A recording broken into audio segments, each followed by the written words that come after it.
Welcome to the UAS Cluster Initiative webinar series. My name is Amanda Radovic. I'm the program manager for the Cluster Initiative, and on our screen is our speaker today, Greatly Epperson. Today's topic is remote ID. What is it? Why is it important? So we're going to take about a half an hour today to explore this important topic that has become especially relevant in UAS today. And our speaker today is an expert in the field. Greatly Epperson is the CEO and founder of Vigilant Aerospace Systems. They provide airspace management and autonomous collision avoidance software for unmanned aircraft based on a patent exclusively licensed from NASA. Mr. Epperson has a 20-year career as a serial entrepreneur and investor in technology startups in both the U.S. and Europe. He's a frequent expert speaker at major UAS industry conferences such as Interdrone, Exponential, the UAS Summit and Expo, and more, addressing topics such as unmanned aircraft detect and avoid, and UAS flight safety and airspace management systems for commercial operators, fleet managers, and unmanned airfields. Greatly is also the co-author with the NASA senior research engineer Ricardo Artiega of multiple industry research papers on autonomous systems and is also an FAA certified Part 107 remote pilot. So as we get started, this again will be a brief 30-minute webinar to introduce you to remote ID. And Greatly, with that, we welcome you and appreciate you sharing this topic with us today and are interested in learning more about why is remote ID so important today. I really appreciate the gracious introduction, Amanda. That gives everybody a good background. So I'm Greatly Epperson. I'm going to be talking very briefly about remote ID for commercial unmanned aircraft systems. What is it? How does it work? And why does it matter? So just to give a little bit of background to start with, our company, Vigilant Aerospace Systems, provides automatic detect and avoid systems and airspace management systems, both for drones and for drone ports or fleets, fixed locations or mobile locations that are enabling advanced unmanned aircraft operations. This is all based on a NASA patent, and we do work closely with NASA Armstrong out in California. We are headquartered in Oklahoma City. My name is Greatly Epperson. I'm a software entrepreneur. I'm a Part 107 operator, but also I'm a member of the ASTM F38 committee, which is a national and international committee that is helping to write standards right now for the operation of unmanned aircraft. And that'll be important as I talk about some of the progress of remote ID in the industry today. I've also served on the NASA UTM Sense and Avoid, Detect and Avoid Working Group, which has been a great way to be sure that we're involved and aware of the development of all the protocols around UTM, particularly for deconfliction. So here's a couple of photos. One of these, the one at the bottom, is probably of the most interest, which is what the display screen looks like when you use our software. Remote ID, when we use that term, is both a regulation and a technology. So as a technical function, remote ID is the ability to radio broadcast or update via a network connection the flight location of a particular drone to a central database server or system that allows that drone to be tracked and allows the ID and the owner or operator of that drone to be known. So at a really basic level, that's the technical function. And what it provides really is the idea of a license plate for unmanned aircraft. And I'll talk a little bit about why that's so important. As a regulation, when we say remote ID and mean a regulation, it's a regulatory requirement and a process by which law enforcement or public safety, generally other authorized personnel, can quickly identify the registered operator of a particular unmanned aircraft.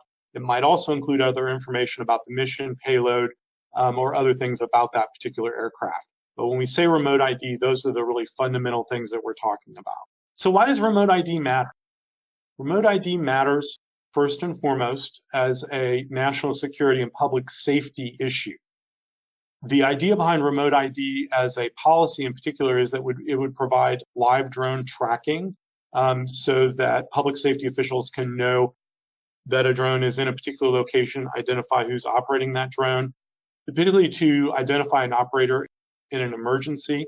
It also provides a disincentive for bad behavior, for misuse of drones, for the flying of drones in places where they are not allowed or might create a public hazard or danger.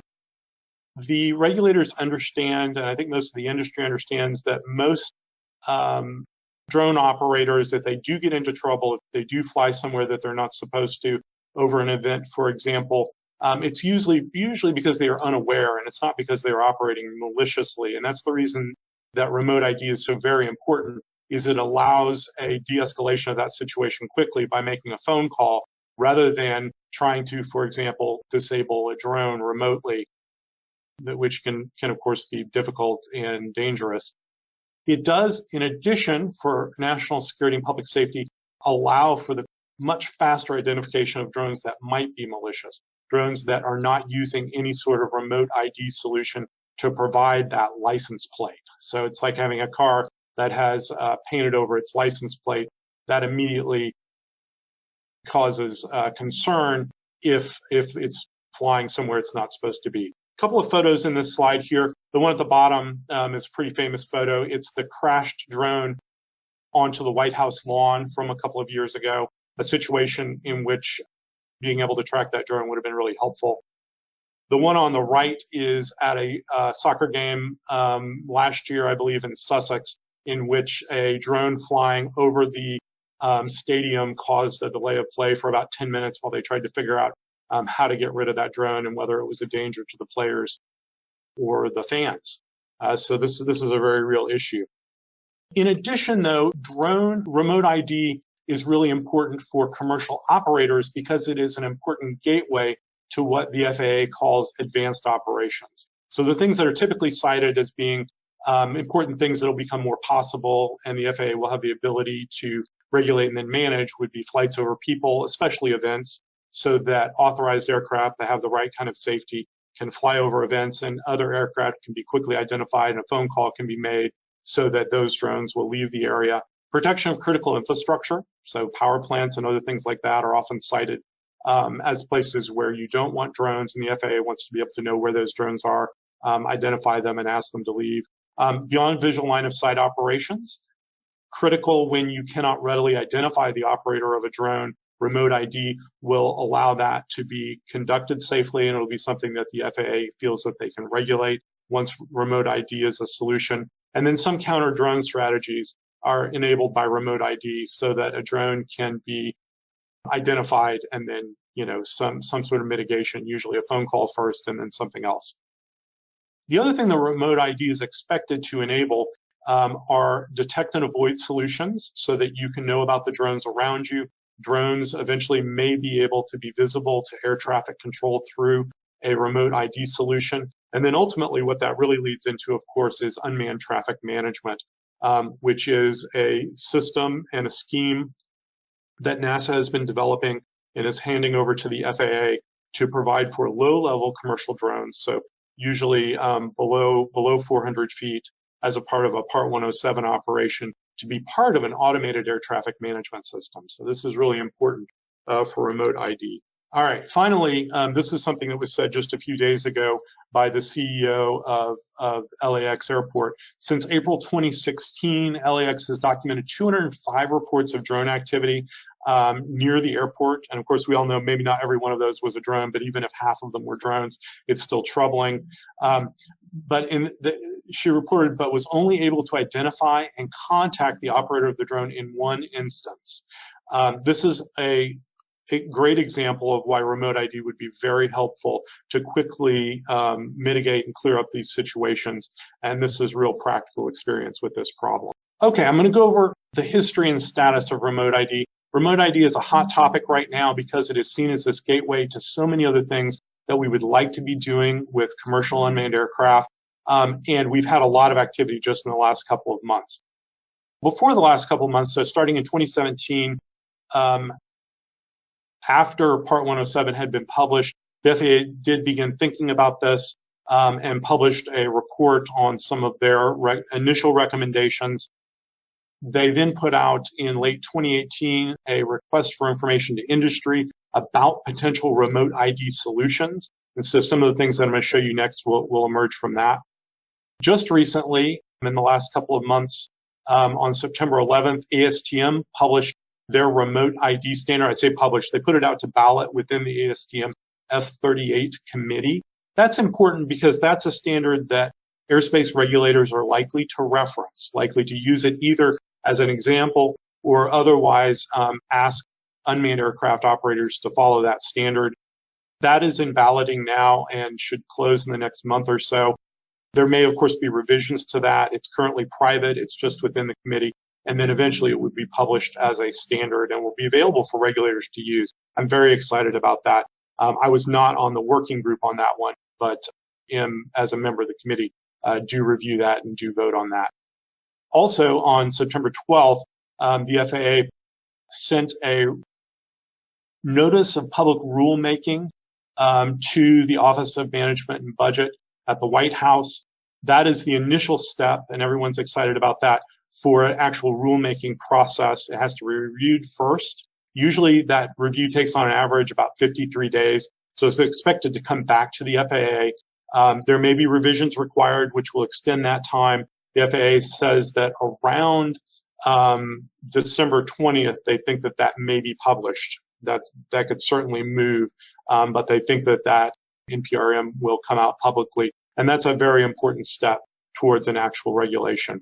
The other thing that happened just a few days ago here in October is that the Drone Advisory Committee, the DAC, which is made up of industry leaders, made several recommendations around remote ID. One of them is they recommended the ASTM F38 standard for remote ID. It's great that they're publicizing that and making it clear to the public that that'll be something that they're going to look at. Voluntary compliance with that remote ID standard or a similar standard with incentives is something that they recommended to the FAA, that the FAA begin to provide incentives now between the time that a public standard is published and an actual regulation comes into place for early adopters to begin to use that remote ID standard to add to their aircraft methods of compliance. And then the other thing they recommended was that the FAA, as soon as possible, go ahead and publish what's called a MOPS, which is a minimal operational performance standard around remote ID. And that's something that the FAA publishes a lot of those, and that becomes an official regulatory document. So that notice of public rulemaking will come out as soon as OMB is done with it and the FAA has made any revisions. And that's the point at which the public can really begin to see in detail what the FAA is thinking about this. And then hopefully, after that process has been gone through and there's been public comment in 2020, maybe 2021, the FAA will be in a position to publish a new regulation about the use of remote ID with unmanned aircraft. So that's the current status as far as we know. This is a diagram I'll go through very quickly, and then I've got a little bit more detailed diagram. This came from the FAA's RFI document. It is an outline of both a way to do networked remote ID, which is one of a couple of methods of compliance, but it also forms the backbone of an unmanned traffic management system, which the FAA would use to help to manage low-level unmanned aircraft. So you have on the left the operators. These are the individual pilots or the companies and airspace managers involved with companies performing commercial flights.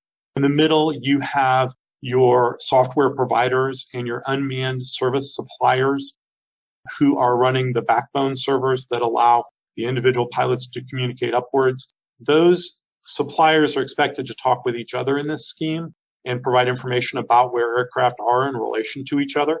They would also talk upwards to an FAA server to allow the FAA, as a part of either air traffic control, safety operations, or other things, to know the location of an aircraft that is being updated through a piece of software, talking to a cloud server, and communicating overall with other aircraft. This is the diagram that has been published as part of the discussion of the ASTM standards, and it provides a little more detail. So at the top here, we have one way to comply, which is to actually have a broadcast on a radio on the unmanned aircraft.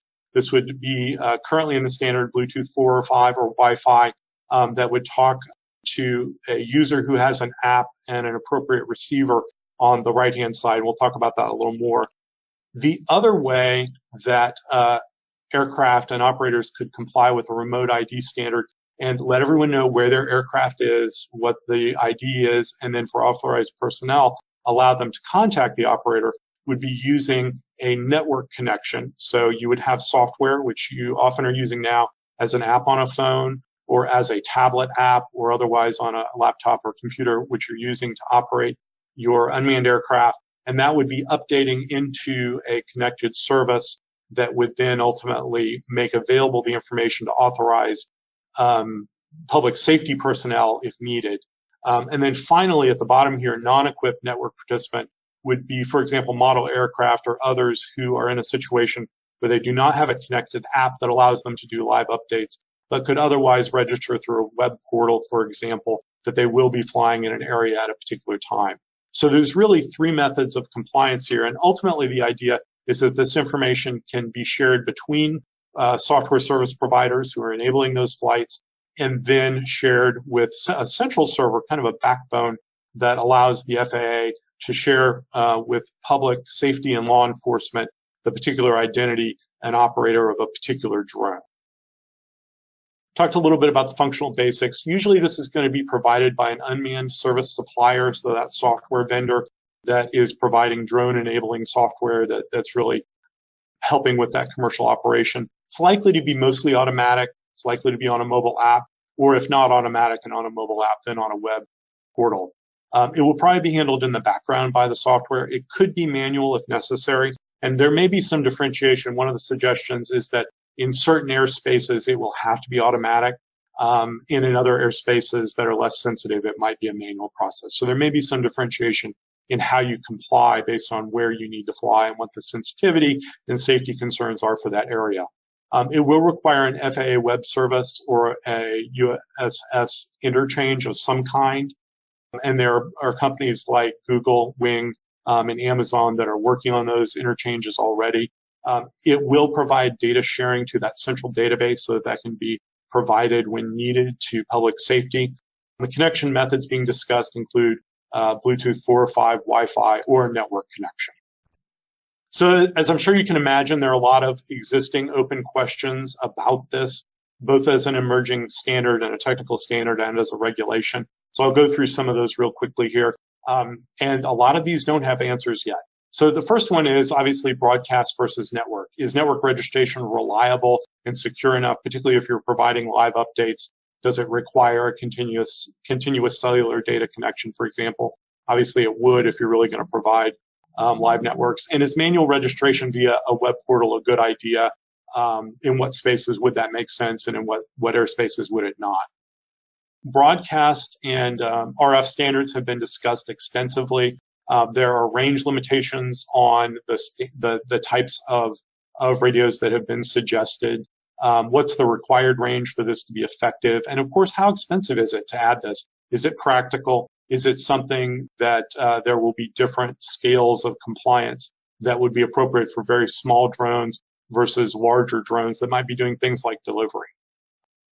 Can remote ID be used for air safety and detect and avoid? Obviously, it's intended primarily as an identification and really a license plate style of solution. But can it also, because it is continuously broadcasting, be used for detect and avoid, to be able to identify an aircraft, particularly, of course, drones that are not allowed otherwise to broadcast using an aircraft transponder, like an ADS-B transponder, which small unmanned Part 107 aircraft are not allowed to do. So should it be used for that, and can it be used for that? And then obviously operator privacy concerns, so data access issues. Who gets access to the registration data? When do they get access? What purposes are authorized? What would trigger a query into this database? What sort of public safety emergency would allow the triggering of access to that information in the field by someone who's got to make a decision potentially on the spot? And so those are questions that are all still very much in discussion right now. And as the FAA comes out with an actual regulation, some of those may be answered. I mentioned earlier that the FAA and others have discussed the idea of having early adopters get some incentives to go ahead and adopt, a little bit like transponder incentives have been put in place by the FAA, mostly in the form of rebates. Similar discussions are happening around remote ID, with the expectation that there will be a delay between a viable standard and some viable technologies coming to market and an actual regulation being published. So some of those incentives I have up here, I'll just mention a couple. Contract preference, particularly for federal contracts.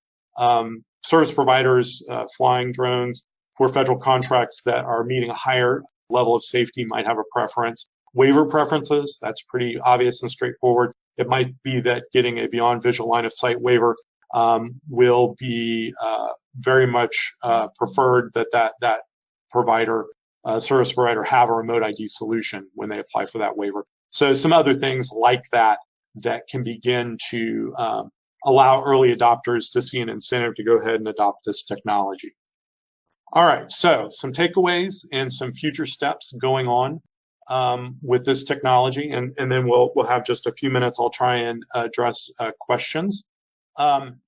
So remote ID is really critical to the future of the commercial UAS industry. It is an important stepping stone into a lot of the advanced operations, and is an extremely positive thing. The current progress that we've seen over the last several months is very positive for the industry because it is beginning to look like we're going to have a standard and we're going to have a regulation in a period of time that we can begin to predict. So there's likely to be multiple compliance methods. I think that's important to keep in mind. Hopefully there will be compliance methods that are appropriate for very small unmanned aircraft all the way up to much larger unmanned aircraft that can carry the equipment to broadcast and to continuously update into a network automatically their own information. It's expected that a lot of this will primarily be provided through a software provider who specializes in software for commercial unmanned operations, and it will be a part of a suite of services that will just be provided and is a pathway to providing a full unmanned traffic management system for the United States. So that's also exciting.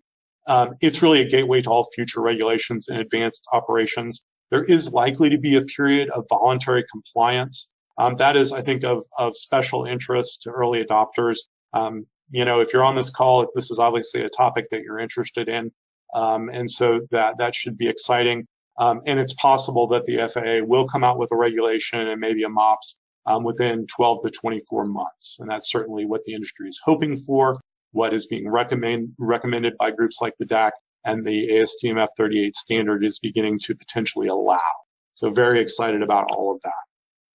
So I'm going to take a few minutes. I believe we have just a few minutes left for questions and answers. I've provided some information down here at the bottom of the page if you would like to send me an email with a question that I'm not able to answer on this call. And also, we should be able to make these slides available if you contact us.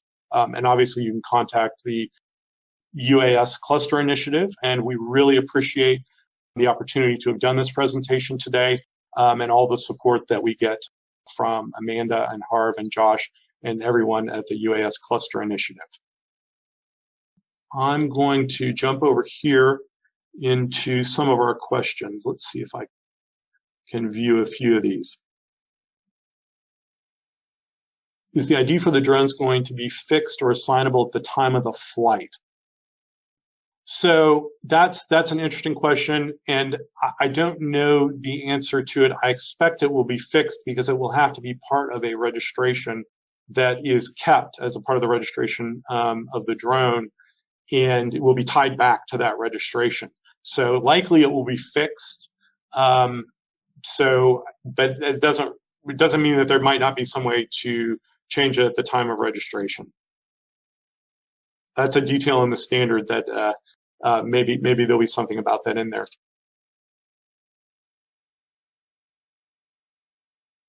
So let's see some other questions here. So what's the cost to Part 107 operators for remote ID?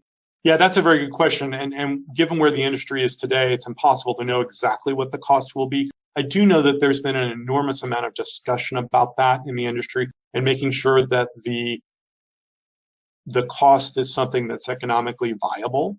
But there's no guarantees. It is an industry provided solution. But for Part 107 operators who are already using an app or a piece of software to manage their unmanned aircraft and have some sort of connection up to a network, usually through a cellular connection, this is expected to be a part of that process. And so if you look at the prototypes that people are announcing and the type of software work that's being done, there's definitely a possibility that it will simply be built into your app.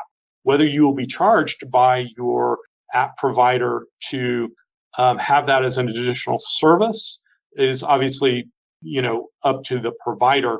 But I do hope that there will be competition, which will push that price down, so that this will be something that everyone will be incentivized to provide as a part of the solution in order to be competitive and not push you to a competing product. So I think as long as that network solution remains part of the picture and the likely regulation, I think that there's a strong possibility. Another question, what consideration is taken regarding interruptions of control of the U.S. in the air after identifying that the drone is threatening? That is more of a drone beyond visual line of sight regulation question than a remote ID question. The remote ID is not expected to mitigate an out-of-control drone, for example, but if the drone is broadcasting its location continuously, it does help in a flyaway drone or a lost link situation, because then more individuals in aircraft or on the ground will be able to identify that there's a drone there and be able to track it, even if it's in a lost link condition. So that's not something that this standard and this technology by itself will mitigate, but it will help to reduce risk in the case of a loss of control. That's my understanding of how many of these solutions would work. And then that gets into larger, like what's required for beyond visual line of sight, which often has to do with equipage, reliability, potentially certified parts, all kinds of things that are being discussed outside the remote ID question. Does remote ID for UAV work like a Mode C transponder in an airplane? I think there is a little bit of analogy there. There's actually, so Bluetooth, Wi-Fi have been suggested as ways that commonly law enforcement on the ground could very quickly receive that signal. But there are also other types of dedicated broadcasts that might be created and used just for unmanned aircraft identification.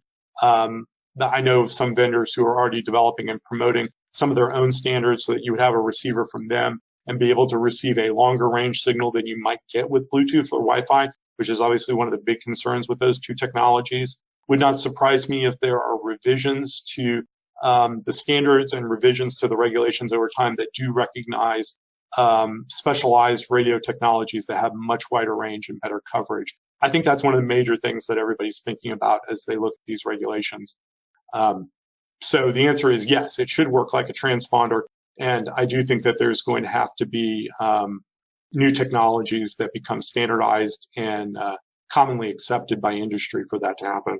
Thank you all very much for your time, and thank the UAS Cluster Initiative again for the opportunity to make this presentation. Thank you very much, Crately. We appreciate it.